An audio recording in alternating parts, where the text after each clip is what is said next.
Hi Capricorn, welcome to Higher Source Tarot for your June 2023 Is It in the Cards Love Tarot reading. This is a love reading for all Capricorn, Sun, Moon, Rising, and Venus. Thanks to all of you for all the support as usual. I appreciate you all more than I can even tell you. If you're new here, welcome. I post new readings on Friday, then again on Monday. So if a reading doesn't fit, just come back in a couple of days. Fridays are always a general reading. So if you're looking for advice or guidance about money, career, moving, travel, and of course love, Fridays are a good day to get an overall reading. Mondays are different every week. Today is the only day of the month that I do a love reading. Next week, it will be something entirely different. And if you like tarot and you like the channel, I'd love to invite you to subscribe to Higher Source Tarot. What advice do you have for Capricorn, Sun, Moon, Rising, and Venus about love, please? We're going to start with an oracle card reading. Then we'll have the tarot. Then we'll have another oracle card reading. So it's like three readings in once here. All right, you've got do something for someone. Give your attention to another. So if you're single, if you're in a relationship, doesn't matter. Like attracts like. And so they're telling you, do what, give to receive. One of those greatest paradoxes, right? So with this, it will attract more love into your life, doing those nice gestures for others. Relationship patterns. It takes strength to recognize the need for change. So somebody here, this is loud and clear that it's time to break a pattern and bring on a new one. Bring on a new cycle in love. And you have consider your foundation. Look at how committed you are to love. So if you're someone too that you haven't really been that interested, you haven't had a deep desire, that may be a piece of it if you have been staying single. Or you've got a little bit of fear in there and you say, oh, I just don't want to rock the boat. All right. What advice do you have for Capricorn, Sun, Moon, Rising, and Venus about love, please? What does Capricorn need to know about love for the best and highest good of all involved with Capricorn? Messages for Capricorn about love. Okay. All right, we will draw 3 cards to represent your energy. 3 cards for the person you are attracting, 3 cards in the advice. Your energy is the Hangman, the King of Wands, and the 6 of Wands.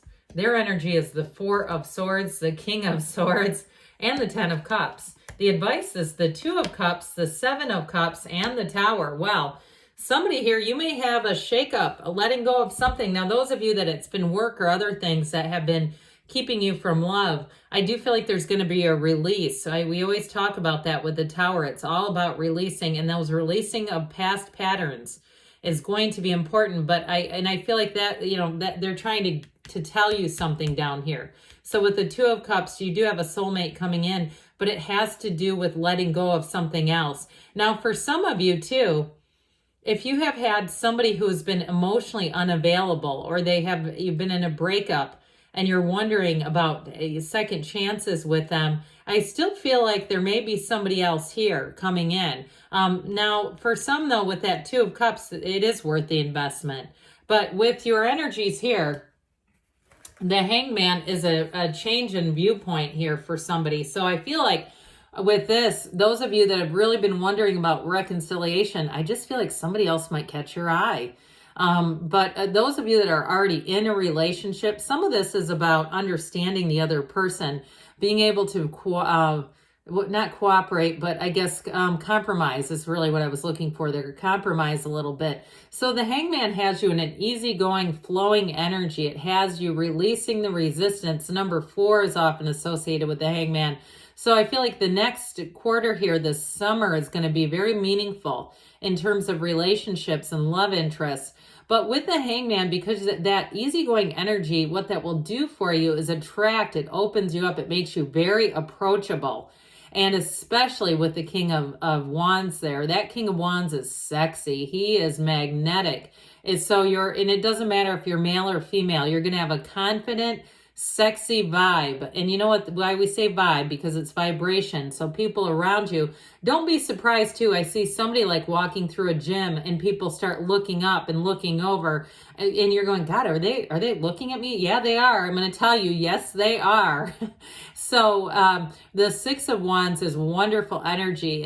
All eyes are going to be on you. And if you're on some kind of a dating app, I feel like I don't know much about those, how to use those. I mean, I've never been on one, but I feel like if there's a way to block people, you almost might have to do that, where you kind of go, this is flattering, this is nice, but I'm looking for a partner. I'm looking for an exact and perfect match. I'm not trying to have, somebody in my life who's punching up. And so with that Six of Wands, heads are definitely going to turn. But I also feel like too, it's going to be a bit of a confidence booster. If you had somebody in the past who was a bit stoic, who was a bit emotionally unavailable, and you kind of lost your mojo being with them, here's where you get it back. I feel like you're going to be bringing sexy back with this. So with this energy though, I do feel like you are attracting somebody who's going to be a real, like we were saying, a real match with that Two of Cups. Now, for some of you with this reconciliation energy, I do feel like this person, if you have not been in contact with them, I still feel like they think about you more than their fair share. I almost get borderline devil energy. But I also feel like too, they're trying to look at themselves more. They're trying to figure out really what to do. I just feel like there's a little bit of an indecisiveness around them. And some of it too, they might be a bit proud. They're too proud to say when they're wrong. And so for some, you might say, look, I'm just not here for that. I'm not going to, have to be a doormat for anybody. So I get that. But I also want to say too, though, with that 10 of Cups, that's the happy family card. Now, for some, you may be attracting a new love, somebody who is single and has been single for a very long time. I even get kind of like a disciplined military background with them, where they just aren't really interested in being on those apps and being in a place where they're kind of, meeting new people that they have nothing in common with. I just see them as seeing that or viewing that as a waste of time.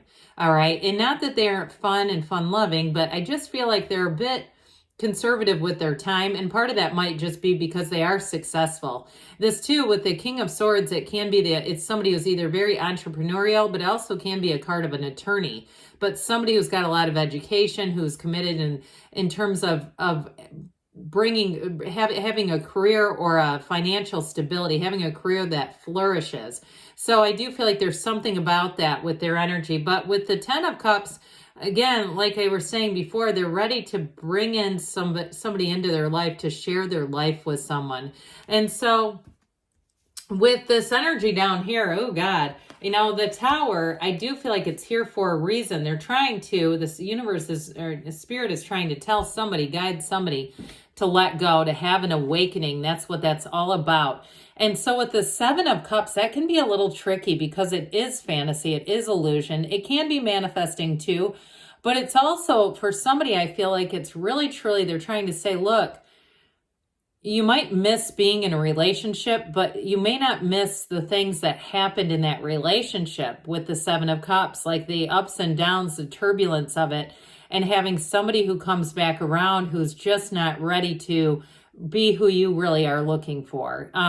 So with the Tower, you may have an exit here, all right? It may be time to exit somebody, especially if they are more that King of Swords energy, where they're not really willing to compromise, because I feel like that's what's warranted. Now, for some with that 2 of Cups, though, if you are in a relationship, I'm not talking about a no contact situation, but you're in a current relationship, it's really about that 2 of Cups for you, I feel, is a symbol of it is worth the investment, but we've got to start compromising. We've got to start being more agreeable, all right? So again, those of you that are in something now, but those of you that have broken up, I just don't know that this person is going to be flexible enough and humble enough to accept any part of their role in things.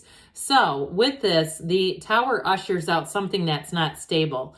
And especially if it was a relationship where you always felt on the edge of things, you felt like you just couldn't get comfortable with this person, in this person's company. With the Tower, it is a total awakening. And what it will deliver to you is a relationship that's so much more stable and it's so much more even. Like I said before, I feel like somebody here, you might have been a bit out of their league. And so in some ways, and I hope this doesn't sound too superficial, but it almost created a sense of, why would they ever leave me? You know what I mean? Like, you were a bit out of their league. Why would they be the one to leave? And when they do, I just feel like that's going to open the door for you with that Two of Cups to bring in a real partner, to bring in somebody who is an absolute match. We're talking mentally, physically, financially, emotionally, and spiritually fit. So with this, the Seven of Cups is Spirit telling you, take off those rose-colored glasses, because there's 8 billion people out there. And as soon as you really emotionally let go of that idea, quit romanticizing an idea that just hasn't, that illusion, romanticizing that Seven of Cups illusion, you're going to have a turning point big time here. So I give it to you straight sometimes, and that's what I get coming in. And I know that was a few different storylines going on, but that's just how it was presenting itself. I do get different things for different people's issues. All right, let's see here, Capricorn, what the angels want to tell you about love. What does Capricorn, Sun, Moon, Rising, and Venus need to know about love? Advice for Capricorn about love, please. Golden opportunity, okay? So for some, it's being in the right place at the right time. I'm telling you, you are going to get a lot of attention. And so I'd say keep going, putting yourself out there, going out when people ask you, if you have friends, whatever, coworkers who are inviting you to places, have it be a say yes type of year. Look for a sign, because those signs and synchronicities are the universe trying to co-create with you. But sometimes we turn away from the signs, and then later on we say, oh my God, I know that was a sign. You've got big happy changes coming in. So I get this undercurrent of something better showing up for you. We've got here within the next few weeks, so that number 4, the next month may be pivotal, and you've got a yes, Capricorn. So yes, it's in the cards, but again, I feel like it's about letting go of something else in order to bring in a new energy. But I love you too, Capricorn, and I'll be back again soon.